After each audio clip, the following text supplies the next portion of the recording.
अब बात करते हैं मनीष कश्यप की। मनीष कश्यप एपी सिंह के बारे में ये भी कहा जाता है कि वो एडवोकेट, भाई, पारिवारिक रिश्ता भी दे देते हैं, साथ साथ में राजनीति भी करते हैं। आपने किस हिसाब से और कैसे कहा कि मनीष कश्यप सीएम होंगे?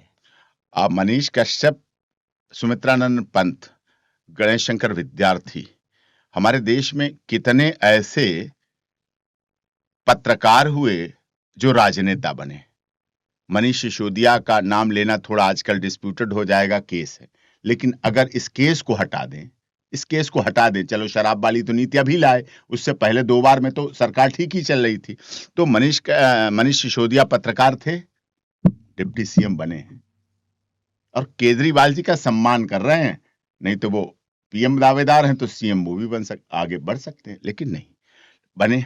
हमारी बहन राखी बिरलान, विधानसभा की स्पीकर, पत्रकार। आशुतोष जी राजनीति में चुनाव लड़े।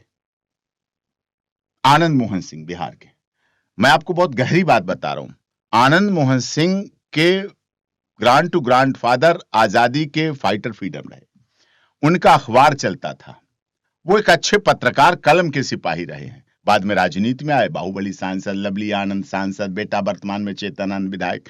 तो ये बहुत सा ऐसी हमारे यहाँ है।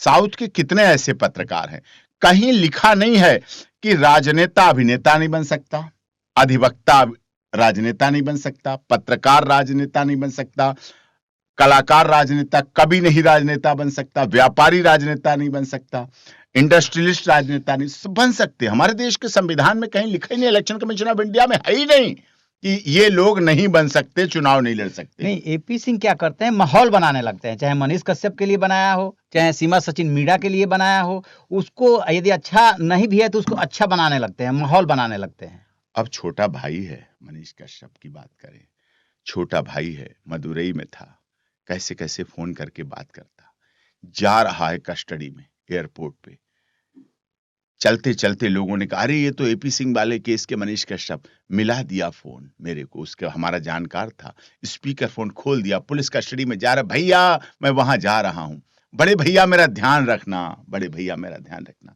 तो मैं कैसे भूल जाऊं, मैं भी एक इंसान हूं, पहले मैं अपनी माँ बाप का बेटा हूं, किसी जिला शहर का रहने वाला हूं, किसी प्रदेश का हूं, किसी देश का हूं।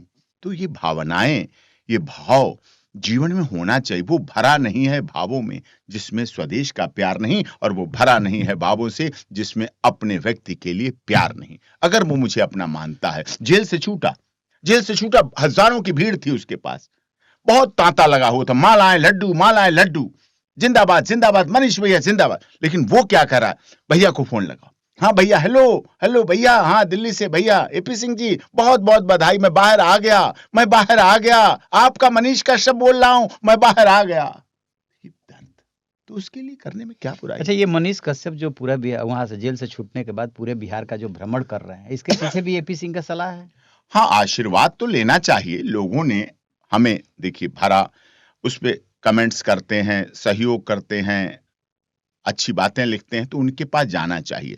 जो लोग जब वो जेल में था तब आ जाते थे, अब मनीष कश्यप का क्या फर्ज बनता? उसने कहा मैं क्या करूं? मैंने कहा लोगों से जाओ, आशीर्वाद लो, लोगों ने तुम्हारे लिए संघर्ष किया है 9 महीने, हमसे मिले, सुप्रीम कोर्ट में सुनवाई थी तो सुप्रीम कोर्ट का पूरा भर गया आके, मदुरई तक लोग पहुंचते थे। मदुरई तमिलनाडु छोटी बात नहीं है, जहां के लोग क्या क्या कह देते हैं, आज भी लोग बड़े दुख के साथ कहना पड़ता है, दयानिधि मारन जी क्या कह देते हैं वहां के कार्यक्रम में बोलते हुए, यूपी और बिहार के लोग तमिलनाडु में आकर के झाड़ू लगाते हैं, टॉयलेट साफ करते हैं। ऐसी एक संवैधानिक पद पर बैठा हुआ व्यक्ति, एक ऐसे संघीय ढांचे में रहने वाला व्यक्ति, एक भारत के संविधान की शपथ लेने वाला व्यक्ति अगर तमिलनाडु में बोलता है, तो हम तो यूपी और बिहार, पूर्वांचल प्रवासी और हिंदी भाषी मजदूरों की शाबाशी देते हैं कि वो सीना ठोक कर तमिलनाडु में जाते हैं, पैसे कमाते हैं और वहां मनीष कश्यप से भी मिलते हैं। तो इसमें अच्छी बात है। तो मनीष कश्यप को चुनाव लड़ाने की भैया की प्लानिंग चल रही है? नहीं, चुनाव तो मैं तो देखो, मैं मतदाता नहीं बिहार का, मेरा वोटर आई कार्ड नहीं बिहार का, लेकिन हाँ, बिहार के लोग जानते हैं, बिहार का हर गरीब, दलित, शोषित, पीड़ित, मजदूर, मजलूम प्यार करता है, सम्मान देता है। कहीं एयरपोर्ट हो, कहीं स्टेशन हो, कहीं पहुंच जाएं तो जो प्यार मिलता है, उस प्यार का प्रतिकार भी हमें करना पड़ेगा, प्यार का बदला भी हमें देना पड़ेगा। प्यार का बदला हमें अपनी परिश्रम, हमें अपनी मेहनत, त्याग, तपस्या से देना पड़े। कहते ना, आस्था है तो बंद दरवाजों में भी रास्ता निकल आता है। तो आस्था, श्रद्धा और विश्वास के साथ अगर आप कोई काम करते हैं तो चुनाव अगर लड़ना पड़ेगा तो चुनाव लड़ा जाएगा। लेकिन एक बात मैं आपके चैनल के माध्यम से भी कह देना चाहता हूं, एक दिन बिहार में आएगा, आज आए, कल आए, परसों आए, बिहार की राजधानी पटना में विधानसभा में मनीष कश्यप खड़ा होगा और बड़े इत्मीनान और विश्वास के साथ कहेगा कि मैं मनीष कश्यप बिहार का मुख्यमंत्री की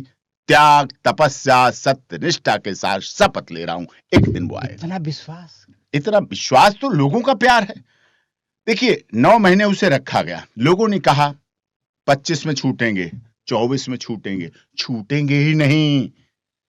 AP Singh, doctor AP Singh साहब, आप तो बहुत बड़े देशभक्त हो, आप तो भारत माता की जय करते हो, आप तो हिंदुस्तान जिंदाबाद करते हो, आप तो हर घर तिरंगा, घर घर तिरंगा की बात करते हो, आप तो गाय, गंगा, गीता और गायत्री की बात करते हो, आप मनीष कश्यप को क्यों बचा रहे हो? हमने कहा नहीं, राजनीति का शिकार हुआ है मनीष कश्यप, राजनीतिक शोषण का शिकार हुआ है और उसके साथ गलत किया गया।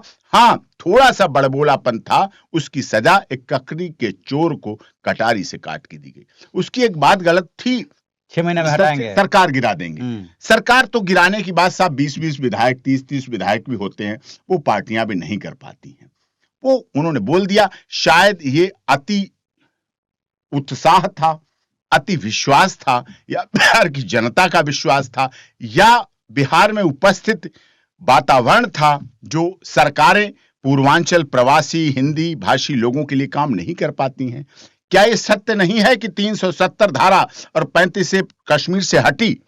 आपने देखा हमारे देश के माननीय गृह मंत्री जी ने मेहनत की और कह दिया जहां हुए बलिदान मुखर्जी वो कश्मीर हमारा है, और एक विधान, एक निशान, एक संविधान करके दिखा दिया। लेकिन बिहार, उत्तर प्रदेश, झारखंड, छत्तीसगढ़ के कोई माननीय मुख्यमंत्री इसके बावजूद भी ऐसा प्रयास नहीं कर पाए कि रावी, ताप्ती और झेलम और चिनाब नदियों में जाकर खड़े होकर छठ पर्व मना सके और सूर्य भगवान को सुबह और शाम का अर्घ दे सकें। यह हिम्मत नहीं कोई जुटा पाया। लेकिन मैं चाहता हूं ऐसे मुख्यमंत्री बने जो हमारा देश संवैधानिक ढांचे में चलता है, संघीय ढांचे में चलता है। अगर लद्दाख हाईकोर्ट का निर्माण बिहार का मजदूर कर सकता है तो रावी, चिनाब और ताप्ती नदी में खड़े होकर उसकी महिलाएं, उसका परिवार छठ पर भी मनाने का जज्बा रखता है। तो जैसे आपने माना कि हाँ, उन्होंने एक बड़बोलापन किया, आप इस बात को स्वीकार करेंगे एक बड़े भाई के रूप में, एक एडवोकेट के रूप में, कि उन्होंने जो फेक वीडियो बनाई वो भी गलत नहीं, था? वीडियो फेक नहीं थी, वीडियो फेक बिल्कुल नहीं थी। जो कमेंट्स उन्होंने लिखा कि माननीय मुख्यमंत्री जी देखिए, तेजस्वी यादव जी देखिए, क्या पूर्वांचल प्रवासी मजदूरों के साथ तमिलनाडु में अन्याय नहीं हो रहा? ये खबर हिंदुस्तान ने भी छापी, भास्कर ने भी छापी, अन्य अखबारों ने भी छापी, न्यूज चैनल ने भी चलाई, अमर उजाला ने भी, फ्रंट पेज हमारे कोर्ट में लगे हुए कागज हैं। सबने कहा तमिलनाडु में बर्बरता हुई, हत्याएं हुई, ये अखबारों ने कहा, अखबारों की सुर्खियां। अगर उसी बात को कोई हमारा व्यक्ति, छोटा पत्रकार जिसे कह लो, यूट्यूबर कह लो, तो वो अगर कर दे और कह दे तो उसमें गुनाह क्या हो गया? छोटा बड़ा पत्रकारिता पे जो उन्होंने वीडियो बनाई थी वो मजदूर तो वहां प्रताड़ित नहीं हुए थे, और ये कह के दिखाया कि ये प्रताड़ित हुए हैं वहां पे। नहीं, वो ये गलत आरोप है बिल्कुल। उसे जरूरत क्या है? जब अखबार चिल्ला चिल्ला के कह रहे हैं तमिलनाडु में मजदूरों की हत्या हुई, उसी बात को तो वो रिट्वीट कर रहा है। और इस बात को उस समय के मुख्यमंत्री जो गठबंधन के साथ थे भाजपा के, उन्होंने भी कहा, क्या कहा कि हां, अपने डीजीपी को आदेश दिया कि बिहारी मजदूरों के साथ इस तरह की घटना हुई, उसकी जांच करो, और जांच में सही पा गया, लाशें आई वहां से, ऐसा नहीं। एग्रीड, वहां पे उनके साथ जाति हुई। अच्छा, ये बताइए, आप तो वरिष्ठ पत्रकार हैं। ट्वीट हुआ, मैं मान लिया, लेकिन जो इन्होंने एक वीडियो की बात कर रहा हूँ, जो एक वीडियो बनाई, जिनको वो रखा, जिनसे बातचीत की, जिन्हें दिखाया गया, वो तो सही पर्सन नहीं थे, उनके साथ तो कोई जाति नहीं हुई। वो गलत बता रहे हैं। जब रासुका लगा सकते हैं मनीष कश्यप पर, जब एनएसए लगा सकते हैं, तो एडवोकेट डिफेंड कर रहे हैं उनको। जब रासुका लगाई गई, क्या आज स्टालिन पर किसी ने रासुका लगाई जब उन्होंने कहा सनातन धर्म डेंगू है, मलेरिया है, एचआईवी है। कोई हिम्मत कर सका उस व्यक्ति पर रासुका लगाने की? क्या उसके खिलाफ बिहार, उत्तर प्रदेश, झारखंड, छत्तीसगढ़ में एक एफआईआर दर्ज हुई? नहीं हुई।